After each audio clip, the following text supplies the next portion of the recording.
Hi there mga kabibo. Alam nyo, madalas kong naririnig, lalong-lalo na sa mga bagong researchers na nalilito sila sa kaibahan ng theoretical framework at ng conceptual framework.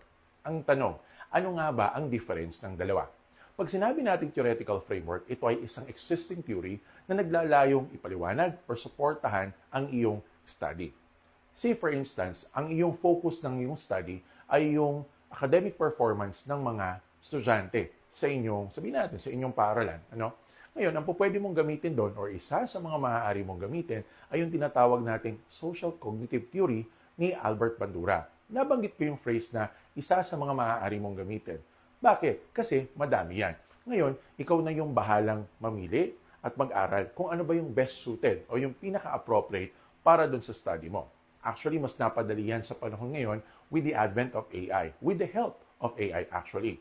Say for instance, ikaw ay ChatGPT user na kagaya ko. Ngayon, say for instance, sa ChatGPT, itatype mo lang kung ano yung title ng paper mo and then tatanungin mo siya kung ano yung pinaka-appropriate o pinaka-best na theoretical framework na po pwedeng mag-support doon sa study mo. Huwag mo lang kakalimutang isite. Okay? Alright. Now, conceptual framework naman. Pag sinabi natin conceptual framework, it is a model or illustration na nagpapakita ng relationship o kaugnayan ng mga variables, ideas, and concepts doon sa study mo.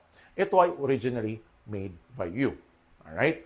Now, simply say, ang pinagkaiba ng dalawa, pag sinabi nating theoretical framework, isang existing theory na hiniram mo. And again, isa-cite mo siya. Pag sinabi naman nating conceptual framework, it is originally made or drawn by you, intended for your study.